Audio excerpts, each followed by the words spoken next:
जैसा कि छत्तीसगढ़ में विधानसभा चुनाव के लिए तमाम राजनीतिक दलों का नामांकन होने के बाद सभी पार्टियों को एक निश्चित समय के लिए अपने अपने चुनाव प्रचार के लिए एक समय दिया गया है।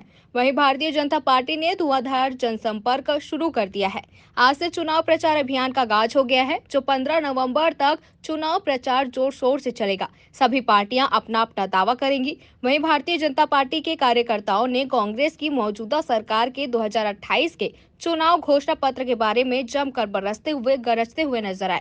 वहीं मंडल अध्यक्ष परंजय मिश्रा, गोपाल कश्यप, राजू सी उइके, उपाध्यक्ष राजेंद्र जायसवाल, महामंत्री पंकज गुप्ता, भाजपा युवा मोर्चा मंडल अध्यक्ष मुकेश जायसवाल छत्तीसगढ़ की कांग्रेस सरकार के घोटालों और भ्रष्टाचार पर जमकर निशाना साधा।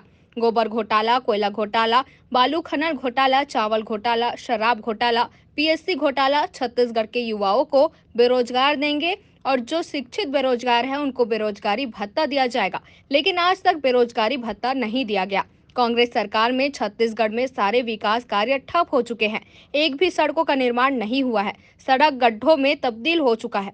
इस कांग्रेस सरकार ने छत्तीसगढ़ को पिछड़ा और बीमारू राज्य की श्रेणी में खड़ा कर दिया है। चुनावी समय आ गया है, इसलिए समय का अभाव रहता है। हम लोग को 6 बजे तक का ही समय मिला हुआ था। उसी बीच में मैं आमंत्रित करूंगा हमारे मंडल के महामंत्री पंकज गुप्ता जी को, क्यों भी आए और इस कांग्रेस की निकम्मी सरकार के विषय में बताएंगे। याद रखना चाहता हूँ, आप सभी लोग यहाँ के आसपास के लोग यहाँ पे आए हुए हैं, समझ जनता जनार्दन आई हुई है आसपास के। आप लोगों को 5 साल में दिखा होगा कि जहाँ पानी का व्यवस्था नहीं है वहाँ पानी का व्यवस्था 5 साल में एक भी नल नहीं लग पाया, और जिनके दरवाजे में नल था और वहाँ 500 मीटर का दूरी भी नहीं था, 50 मीटर का भी दूरी नहीं था, लेकिन प्रत्येक दरवाजे में नल लगा है और भी कार्यकर्ताओं के दरवाजे पर नल लगा है, लेकिन कहीं पानी पीने वाले घरों के पास नहीं लगा भैया।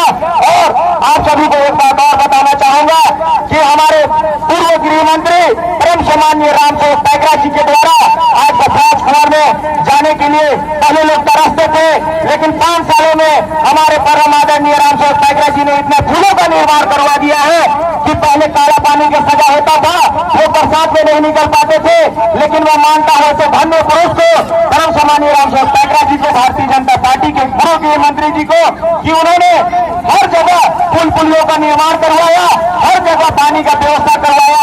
आज आप जहां जहां चौक चौराहे पर देखते होंगे सौर प्लेट के द्वारा पानी का संचालन किया जाता है, वहां लोग आराम से पानी पी रहे हैं। वो हमारे पूर्व गृह मंत्री भाजपा के सरकार के रामसेवक पैकरा जी का देन है। और 5 साल में इन कांग्रेसियों के द्वारा क्या किया गया, एक भी पानी का व्यवस्था कहीं पे करवा दिए होंगे तो आप सभी पब्लिक को सुन लीजिए, कहीं पे भी आप चिंतन करिएगा अपने मन में कि कहीं पे भी किसी चीज का व्यवस्था नहीं। और भारतीय जनता पार्टी आम जनों की पार्टी है, हम सभी की पार्टी है, किसी की एक जन की जागीर की पार्टी नहीं है। वोट स्वाद नहीं चलता इसमें जनता का वाद चलता है और राष्ट्रवाद की पार्टी है, हिंदू राष्ट्र की पार्टी है। बलरामपुर से आनंद चौरसिया की रिपोर्ट।